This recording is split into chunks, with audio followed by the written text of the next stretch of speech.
Conakry, le 5 août 2019. Mesdames et messieurs, merci de l'attention et bienvenue dans cette édition. Donc voici le sommaire. Des cas d'inondation enregistrés dans la préfecture de Guékédou. Des secours se mobilisent pour venir en aide aux sinistrés. La situation préoccupe le gouvernement guinéen. Les populations de Kissidougou se disent favorables à la nouvelle constitution. Un carnaval de reconnaissance aux actions du chef de l'État, professeur Alpha Condé, vient de se tenir au centre-ville de Kissidougou. Au sommaire encore, vive émotion à la cérémonie funèbre du docteur Mamoudou Bari. Des hommages publics ont été rendus à ce jeune Guinéen assassiné en France. Il a été inhumé ce lundi dans son village natal.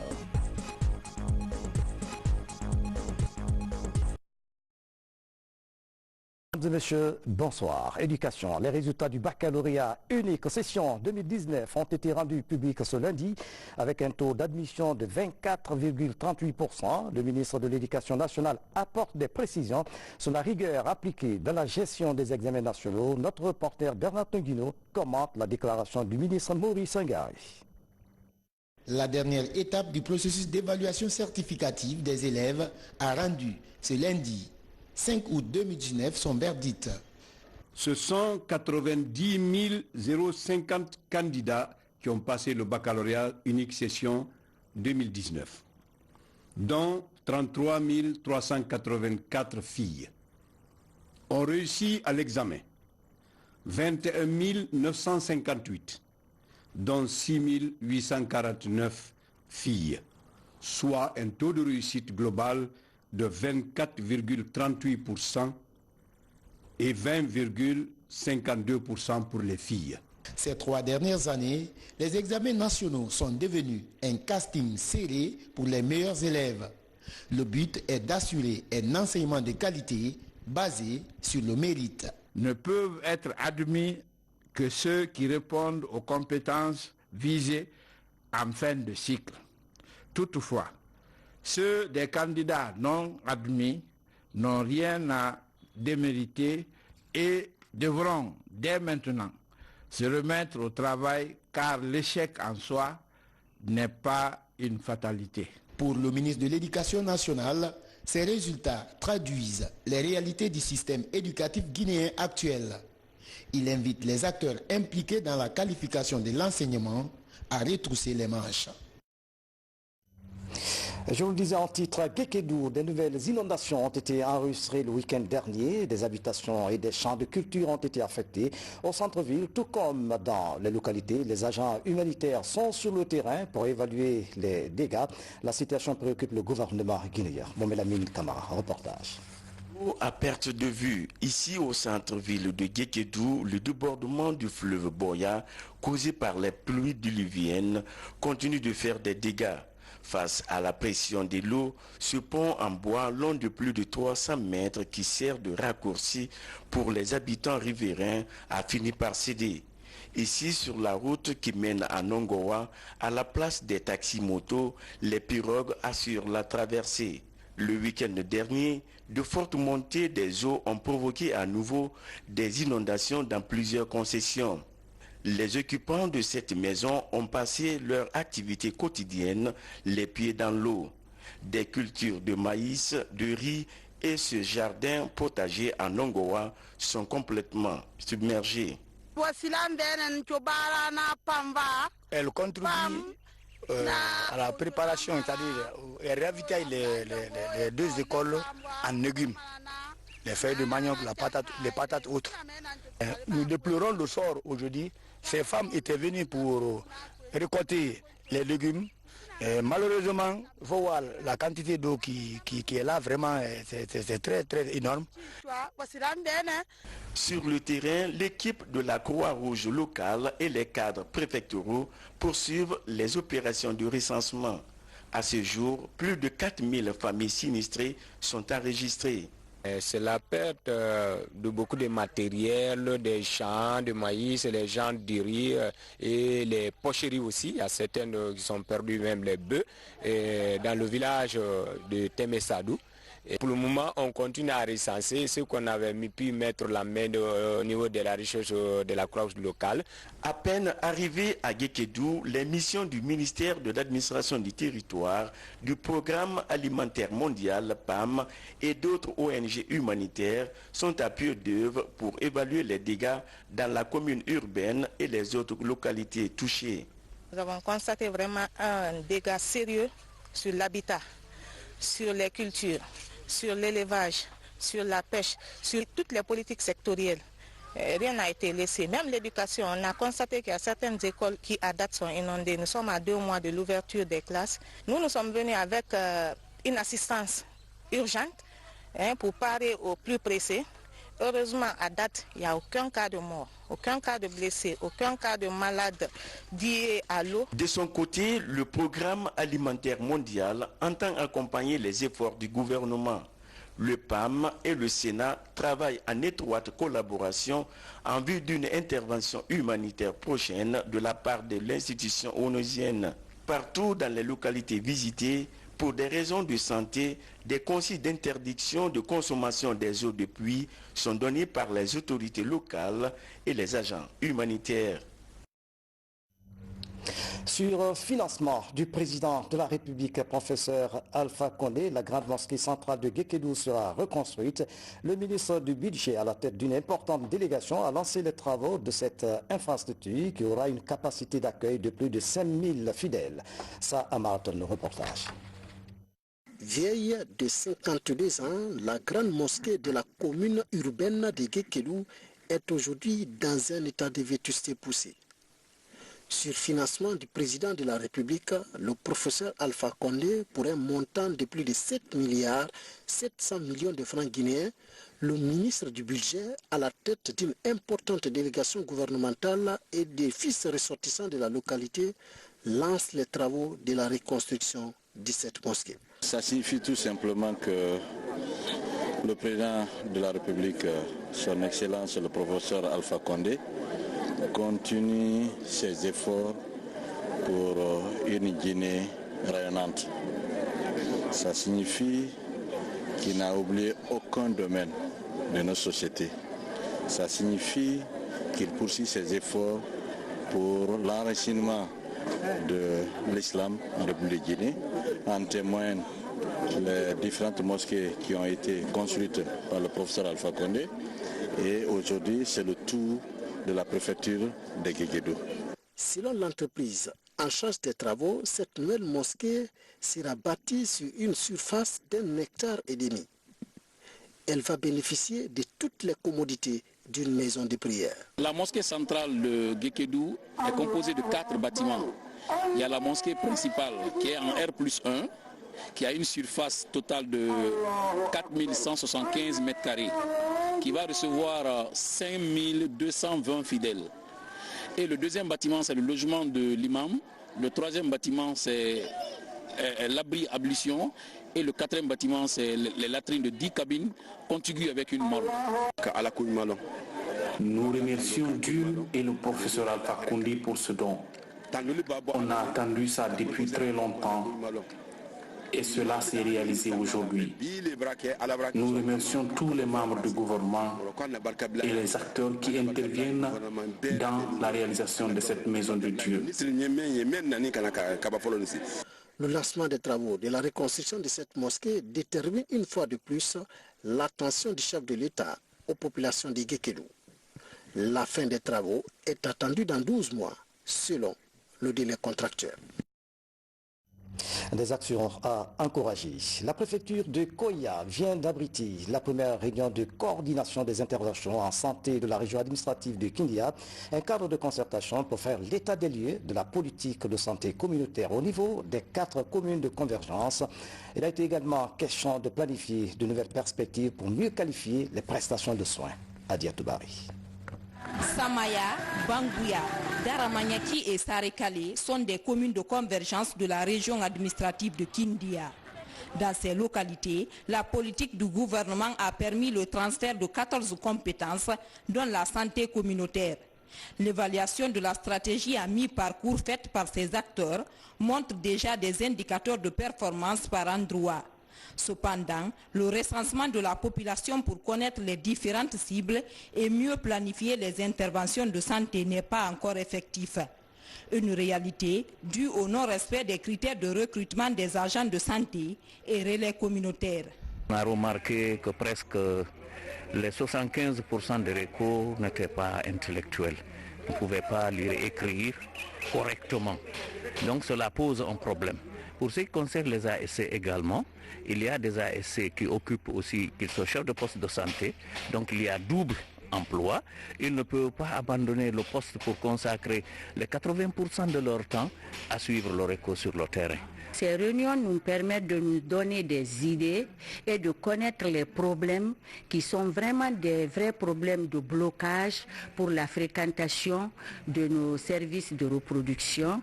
Et ensemble, on se donne des idées, c'est-à-dire trouver des solutions idoines qui puissent faire que les femmes aient le courage de nous fréquenter. Trouver des solutions appropriées, c'est tout l'enjeu de cette réunion de coordination régionale de Kindia. La fonction publique locale est l'une des propositions faites pour fidéliser les agents de santé communautaires dans les zones rurales concernées. En attendant la faisabilité, les acteurs pensent à la création de nouvelles communes de convergence sur le littoral. Le critère de choix, ça dépend vraiment des besoins non satisfaits en matière de santé, en matière des indicateurs de santé parlés globalement. Donc c'est vrai que si nous prenons les préfectures telles que Dubreka, Forekaria, Koya, il n'y a pas encore de communes de convergence. Et en collaboration avec JPAIGO, 11 communes ont été déjà identifiées au niveau du littoral pour voir comment est-ce qu'il faut lancer les activités. Avant décembre, ces acteurs se fixent comme objectif l'amélioration des données sanitaires à travers la mise en œuvre des recommandations issues de cette rencontre. De quoi faire de la région de Kindia un exemple de réussite de la politique d'offre de soins de proximité. Dans l'actualité encore, le gouvernement guinéen, à travers l'ANAFIC, poursuit la décentralisation du développement à l'intérieur du pays. La commune rurale de Tondon bénéficie à son tour d'infrastructures de base. C'est une initiative du chef de l'État, professeur Alpha Condé. L'Agence nationale de financement des collectivités, l'ANAFIC, entre dans sa phase active. Amara Kobasuma, Valérie Talimane. Lancée il y a quelques mois, l'Agence nationale de financement des collectivités continue à faire des heureux dans le pays profond. Cette fois-ci, l'ANAFIC a atterri dans la cité de Almami David Silla, une figure emblématique de Tondon. Près de 2 milliards de francs guinéens sont mis à la disposition de la commune rurale. La somme permettra la réalisation de plusieurs infrastructures, entre autres un bloc administratif pour la mairie et un marché moderne avec toutes les commodités. À partir du moment où l'intérêt national est complètement décentralisé, moi, ma mission régalienne, un des points saillants, c'est de suivre les travaux, l'exécution et la garantie aussi des travaux sur le terrain. La pose de pierre pour ces différentes infrastructures vient apporter un plus à cette commune rurale estimée l'un des greniers du pays. En témoigne cette grande mobilisation de reconnaissance à l'endroit du chef de l'État pour ses efforts d'amélioration des conditions de vie des populations. Ce qui finance les infrastructures dont nous avons posé les premières pierres vient de 15% des recettes minières du pays. C'est-à-dire 15% de ce que l'État encaisse au titre de bokeh, de Sigiri et d'ailleurs, c'est 15% de cela qui est pris et mis à la disposition de toutes les communes de Guinée pour réaliser leurs projets de développement. Je crois que cette vision ne doit pas échapper et cela se fait en tenant compte de la priorisation communautaire. C'est les communautés qui définissent leurs priorités. Après Tondon, nous voici dans la commune rurale de Koba. Ici, la délégation conduite par le ministre d'État secrétaire général à la présidence est invité à vivre la finale d'un tournoi de football organisé sous le signe de la paix dans le terroir. Nous sommes là, tout Anéné et tout Koba, tout Anéné est venu à Koba.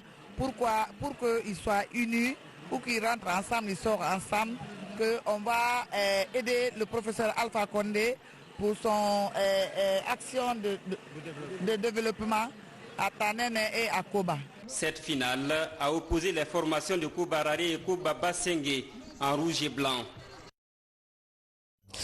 Direction région forestière à la maison des jeunes de Kissidougou, le président de l'Assemblée nationale expose les enjeux et la nécessité de doter la Guinée d'une nouvelle constitution. Les populations de Kissidougou ont exprimé leur reconnaissance au chef de l'État, professeur Alpha Condé, et témoigné de leur soutien au projet de nouvelle constitution. Ablaye Diallo sur les pas du président de l'Assemblée nationale à l'intérieur du pays. Regardez.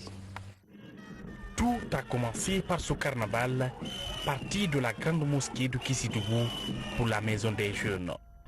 Là, militants et sympathisants du RPG Arc-en-Ciel sont massivement mobilisés pour rendre un hommage mérité au chef de l'État, le professeur Alpha Condé, pour les nombreux efforts consentis dans le développement socio-économique de leur préfecture.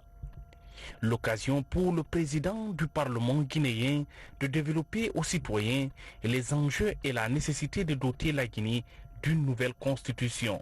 Rares sont les lois, que ce soit les lois ordinaires, que ce soit les lois organiques, que ce soit la constitution qui est la loi mère de ces autres lois. Dans aucun pays, ces lois ne peuvent résister aux changements qui s'opèrent dans ce pays. Cette constitution n'a pas été adoptée par référendum comme la constitution de 1990 que nous avions appelée la loi fondamentale. Or, une constitution qui n'est pas adoptée par référendum, donc par le peuple. Si le peuple n'a pas été associé, cela signifie tout simplement que ce qui s'est passé contre le peuple. Donc à cause de ça, il faut nécessairement qu'on renouvelle cette constitution et je suis d'accord avec les deux inscriptions sur les deux pancartes à l'entrée, oui au référendum, oui à la nouvelle constitution. Dans ses mains, la constitution de 2010. Pour l'honorable Claude Korikondiano, dans ce document, on dénote plusieurs imperfections qui ne s'adaptent plus aux réalités actuelles du pays. La loi fondamentale de 1990 et les conditions qui ont précédé, ont consacré une disposition à l'unité et à la réconciliation nationale.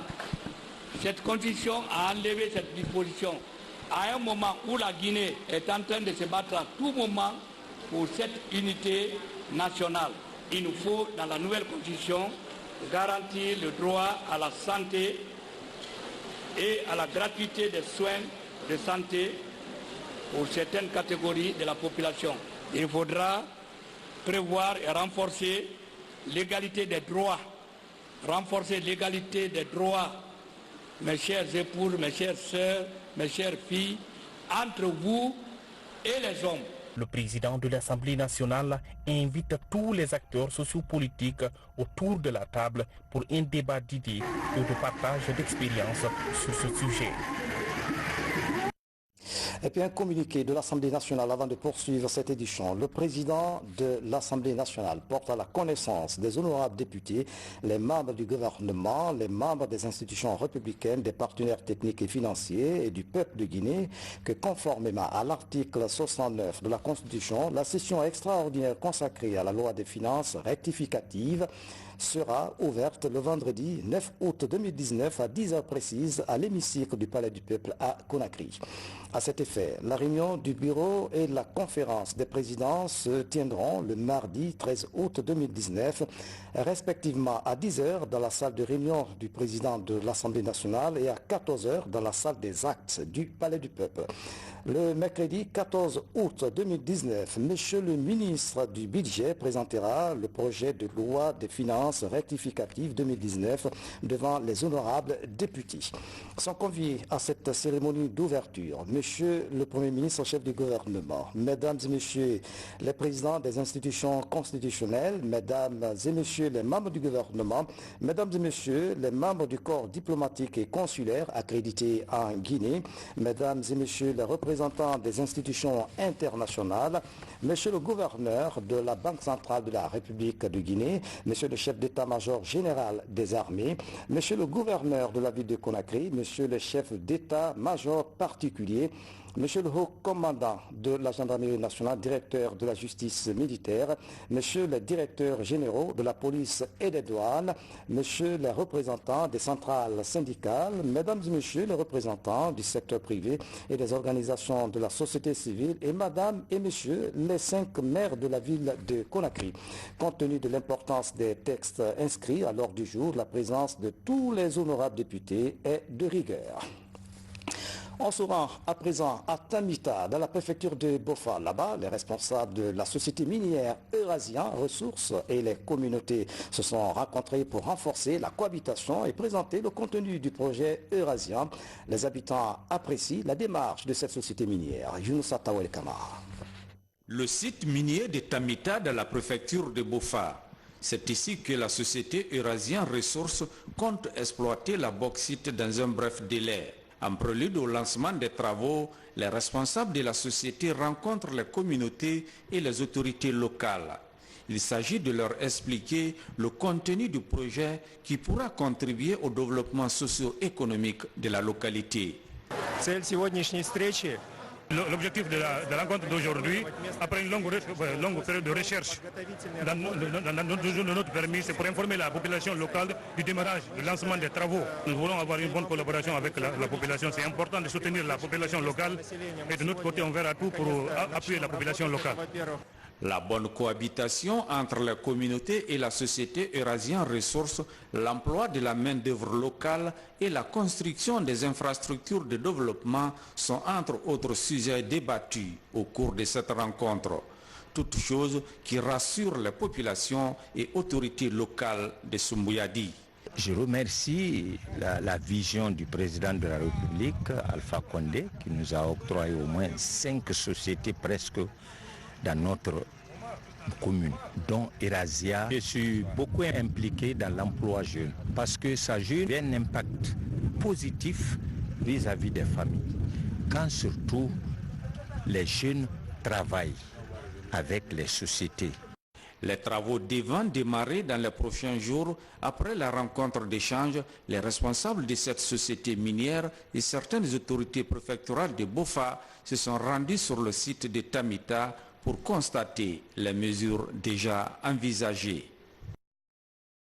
Dans l'actualité encore, le commissaire de l'OMVS vient de séjourner à Conakry. Ahmed Yann Semagam est venu rencontrer les autorités pour solliciter de leur soutien dans le financement du projet hydroélectrique de Koukoutamba, un projet hydroélectrique dont la réalisation en Guinée préoccupe les dirigeants des pays membres de l'OMVS.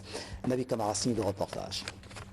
Le renforcement de l'offre de l'énergie de qualité pour le développement de nos pays constitue une priorité pour le haut-commissaire de l'Organisation pour la mise en valeur du fleuve Sénégal. C'est pourquoi, au cours de sa rencontre cette semaine à Conakry avec le ministre guinéen de l'énergie, les deux hommes ont échangé sur tous les aspects liés à la vie de l'EMVS, notamment sur le projet emblématique de Koukoutamba, un projet hydroélectrique qui sera réalisé dans la préfecture de Tougué, ici en Guinée. Aujourd'hui, Koukoutamba, malgré les difficultés de tous ordres, est un très bon chemin de réalisation. Donc je suis venu rendre compte au ministre des derniers développements, notamment en ce qui concerne la mobilisation du financement. Parce que c'était un projet d'une taille remarquable dans la sous-région. Il faut mobiliser 1,135 milliard de dollars des États-Unis. Et par la grâce de Dieu, avec la société qui a été sélectionnée et qui doit apporter le financement avec nous, on est aujourd'hui en train de mettre la dernière main au préparatif pour la mobilisation de ce financement. Donc j'ai dit au ministre que nous avons besoin de son expertise pour qu'on accélère le rythme de mobilisation de financement. Le ministre guinéen de l'énergie est le président du conseil des ministres de l'OMVS. Pour lui, tout doit être fait pour la réussite du projet de Koukoutamba qui tient à cœur le président de la République, professeur Alpha Condé. Koukoutamba va permettre à la Guinée d'être reliée énergétiquement au Mali, au Sénégal et à la Mauritanie. Et ces lignes d'interconnexion vont permettre non seulement de récupérer l'énergie de Koukountamba, Balassa, Bouréa, qui fera d'une façon générale quelques 700 MW, qui vont renforcer davantage toutes les lignes d'interconnexion que nous sommes en train de bâtir aujourd'hui. La ligne Guinée-Mali, qui est la ligne Linsan-Fomi, et la ligne aussi Koukountamba-Manantali, Koukountamba, la Guinée, qui va rejoindre les autres lignes d'interconnexion, ce qui va permettre aux populations de la Haute-Guinée d'avoir suffisamment de l'énergie et aux populations de la Guinée forestière aussi d'être alimentées en énergie électrique en attendant la construction des barrages qui sont identifiés dans ces zones. L'OMVS a 47 ans. Avec la montée en puissance de ses programmes d'infrastructure, le haut-commissaire et le ministre guinéen de l'énergie estiment que cet organisme de bassin a besoin d'être reconfiguré pour être en phase avec son temps. Sur un autre plan, le gouvernement guinéen et ses partenaires poursuivent l'accompagnement des jeunes entrepreneurs dans leur élan d'autonomisation. À Kindia, de nombreux jeunes entrepreneurs et responsables de PME font un partage d'expérience sur l'accès au financement et la gestion d'entreprises. Reportage Al-Gassi Mouba. Rendre la jeunesse guinéenne autonome et compétitive, c'est l'une des priorités du chef de l'État. Aujourd'hui, cette volonté du président de la République fait du chemin à travers le pays. Venus des différentes préfectures, ces jeunes entrepreneurs et responsables des petites et moyennes entreprises échangent sur des techniques d'accès au financement et la gestion d'entreprises pour un public jeune. Une façon de faciliter l'évolution de leur entreprise. La difficulté majeure, c'est pas seulement accéder au financement, c'est comment gérer ces ressources financières qu'on met à notre disposition pour pouvoir agrandir nos activités génératrices de revenus. C'est comment être ce gestionnaire d'entreprise indépendant, éveillé, qui puisse vendre son produit, que ce soit au niveau national qu'au niveau international. Ce partage d'expérience de 2 jours à Kindia a ouvert à ces jeunes entrepreneurs des opportunités leur permettant de diriger leur entreprise en créant de la valeur ajoutée. Avec cette formation, j'ai eu à apprendre beaucoup de choses, notamment l'élaboration d'un business plan bancable qui permet aux MPME et aux entrepreneurs en vue d'avoir accès à des financements via les institutions bancaires du pays. J'ai aussi eu à apprendre comment tenir la comptabilité de son entreprise sans avoir recours à un cabinet comptable ou à embaucher un comptable qui soit propre à l'entreprise, car c'est des coûts énormes que tous les entrepreneurs ne peuvent pas se permettre, surtout à leur début. Car pour pouvoir accéder au financement avec les banques, il faut avoir une comptabilité fiable. Ce programme de formation sur les techniques d'accès au financement et la gestion d'entreprises pour un public jeune est une initiative conjointe du gouvernement guinéen et de l'Union européenne à travers le programme Integra ITC. Nous espérons que au terme du projet Integra, beaucoup de MPME et de jeunes entrepreneurs auront mobilisé les ressources financières, mais au-delà de cela, surtout, que ces CGF puissent créer chacun, ou en tout cas ensemble, un cabinet d'appui conseil pour continuer à assister ces MPME et jeunes entrepreneurs qui n'auraient pas pu bénéficier de l'appui de conseillers ou en tout cas de consultants parce que ça peut se révéler très cher. Après cette phase d'initiation, les conseillers en gestion financière seront déployés sur l'ensemble du territoire national pour accompagner les jeunes entrepreneurs opérant dans le domaine des nouvelles technologies de l'information et de la communication, mais aussi de l'agroalimentaire. À la fin des 2 premières années du projet, quelques 600 entreprises et jeunes entrepreneurs auront bénéficié de l'offre d'accompagnement du programme Integra. Dans l'actualité encore, la semaine internationale de l'artisanat de Bassam se poursuit en Côte d'Ivoire. À ce rendez-vous africain, les produits guinéens attirent de nombreux visiteurs. Une occasion pour les artisans et services de l'Office de l'artisanat de Guinée de tisser des relations de partenariat professionnel. Tierno Maroufba, Ansman Toumani Kamara, reportage. À la 3e édition de la semaine internationale de l'artisanat de Bassam, les stands de la Guinée ne désemplissent pas. Les produits issus du savoir-faire des artisans guinéens attirent de nombreux acheteurs et de simples visiteurs. C'est le cas de Bénédicte qui caresse le rêve de visiter la Guinée. Elle repart des stands de la Guinée avec un souvenir du pays. Bon, la preuve, j'ai un souvenir en main. En tout cas, c'est vraiment beau, ça donne envie de découvrir plus. Je félicite l'artisanat guinéen parce qu'avec le produit que je tiens en main, je vois que les finitions sont vraiment intéressantes. Chose qui n'est pas forcément le cas avec les produits artisanaux africains. On nous reproche très souvent de ne pas avoir des produits très bien finis. Mais là, dans ce cas, effectivement, le porte-monnaie que je tiens en main, je vois que effectivement le produit il est très bien fait et il y a de belles choses en tout cas à voir au stand de la Guinée. Et voilà, ça donne vraiment envie de découvrir plus. L'art guinéen séduit également les autorités de la cité historique. Grand Bassam, ville patrimoine de l'UNESCO et première capitale de Côte d'Ivoire. Je suis impressionné par la qualité du travail. En même temps, je me réjouis de voir que nous partageons la même culture parce qu'il y a un certain nombre de produits guinéens qu'on retrouve également chez nous. Mais ceci ne m'étonne guère compte tenu de l'historicité des liens entre nos deux pays et de l'excellente coopération. Nous sommes des frères et des sœurs, ce sont des peuples frères. C'est la raison pour laquelle j'ai beaucoup de plaisir à visiter le stand de la Guinée et à retrouver un certain nombre de produits qui ressemblent un petit peu à certains produits qu'on retrouve en Côte d'Ivoire. La SIAB, c'est aussi une plateforme multisectorielle qui regroupe l'industrie de l'art, la gastronomie et le divertissement. Une occasion pour les artisans guinéens de nouer des partenariats professionnels avec certains homologues des pays africains présents à Grand Bassam. Depuis que je suis venu, je suis inondé par les artistes, les touristes qui sont là, comment dirais-je, touchés. Ils ont toujours envie de toucher au produit. Et j'ai reçu pas mal de commandes aussi. Parce que j'ai un site internet, souvent, même si je n'ai pas la pointure demandée, mais j'oriente mes clients vers mon site internet. Ils passent leurs commandes à travers le site. À côté de l'exposition, d'autres activités sont programmées, dont entre autres des ateliers de formation, des conférences et rencontres B2B. À la SIAB, le public a aussi droit à plusieurs spectacles, dont un grand défilé de mode. Vive émotion, douleur et consternation, notre compatriote Dr Mamoudou Bari, mort à Rouen en France par suite d'agression, a regagné sa dernière demeure ce lundi dans son village natal, région de Mamou. Mais avant, le monde scientifique lui a rendu un dernier hommage à l'université générale Lansana Conté de Sonfonia. Abou Karim Kamara y était témoignage. Samedi 3 août 2019, il est 23h à l'aéroport de Conakry. Ces hommes attendent avec humilité un des passagers du vol Air France.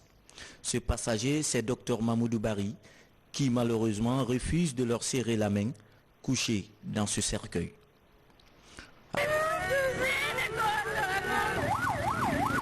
Assassiné le 19 juillet dernier en France, l'enseignant-chercheur de l'université de Rouen revient pour la 5e et dernière fois sur sa terre natale de Guinée. Son corps est accompagné par ses amis et l'émissaire de l'ambassade de France.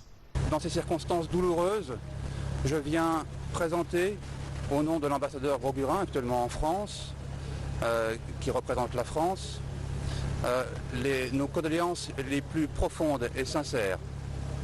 Voilà. Je suis également porteur d'une lettre du président Macron au président Alpha Condé, qui présente les condoléances du peuple français au peuple guinéen au sujet de cet événement tragique. Je puis vous assurer que le gouvernement suit de très près l'évolution des enquêtes pour élucider le mobile de ce crime odieux. Le gouvernement, par ma voix, exprime sa satisfaction aux autorités françaises suite à l'arrestation de l'auteur présumé.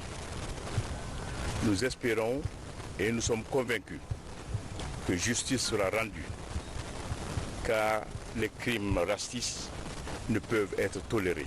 Il est 10h, ce 4 août. La famille scientifique de Mamoudou Bari l'accueille dans son université d'origine à Sonfonia. Elle rend hommage au major en 2010 de la première promotion du système LMD droit et docteur en droit privé de l'université de Rouen. Étudiants et professeurs saluent la mémoire d'un bel esprit. De 2017 à 2019, Dr Mamoudou Bari avait réussi l'exploit de collecter et de nous envoyer à ses frais plus de 1200 ouvrages de droit et de sciences politiques. L'une des meilleures manières de lui rendre hommage et d'immortaliser son œuvre scientifique serait que l'Université générale Lansana Conté de Sonfonia, en collaboration avec l'Université de Rouen, fasse en sorte que sa thèse soit publiée. Nous avons perdu l'un des meilleurs spécialistes que nous pouvons avoir. C'est une perte pour la Guinée, c'est une perte pour l'Afrique, mais c'est aussi une perte d'un symbole pour notre jeunesse. Parce que par lui, il montre par son parcours que l'éducation est la meilleure voie pour réussir dans la vie. La France est un pays de droit. Le procureur s'est saisi du dossier, le procureur de Rouen, d'après nos informations, et j'espère que justice sera rendue. Mais je reste confiant parce que nous avons affaire à un pays où le droit est respecté. Et depuis le jour de cet acte ignoble à caractère raciste, les compassions ne cessent d'affluer dans la famille éplorée. Les messages des démocrates comme Alpha Condé et Macky Sall ne sont pas en reste. Pour le CIRID, Centre indépendant de recherche et d'initiative pour le dialogue, le combat ne fait que commencer jusqu'à ce que justice soit rendue. Une pétition du CIRID est d'ailleurs en cours pour être signée par 15 chefs d'État africains. La CAF est aussi saisie du dossier. C'est une grosse perte pour l'Afrique. D'abord, c'est un esprit engagé et phosphorescent. Ce qui s'est passé, c'est un crime négrophobe. Nous n'avons pas un autre mot pour qualifier ce qui s'était passé. Car c'est tellement léger, c'est tellement abject, c'est tellement gratuit que, je le disais tout à l'heure, l'Afrique même en aurait perdu le latin parce que personne ne comprend réellement ce qui s'est passé. Dr Mamoudou Bari est père d'une fille de 2 ans. Le CIRID, depuis son siège à Genève, s'est engagé à octroyer chaque année 500 € à l'enfant. Sa femme est inconsolable chaque fois qu'elle estime que le papa est prématurément arraché à l'affection de sa fille. Ma fille, Fatoumata Diaye, âgée de 2 ans, 2 mois, qui n'a pas eu la chance de connaître qui était son père, qui était ce grand homme brillant. Grâce à vos soutiens, ça me rassure de ma fille Sora, qui était son papa. Merci à vous, ne l'oubliez jamais. L'Université générale Lansana Conté, elle aussi, a fait des engagements pour la mémoire du défunt. Dès l'ouverture prochaine des classes, la bibliothèque de la faculté des sciences juridiques et politiques de l'institution portera le nom de Mamoudou Bari. Une discussion est aussi en cours pour voir comment inscrire son nom sur le tableau de l'ordre des avocats à titre posthume. C'est bien triste, docteur Mamoudou Bari, dort en paix. C'est la fin de cette édition à tous. Merci de nous avoir suivis. Excellente soirée, où que vous soyez dans le monde. À demain.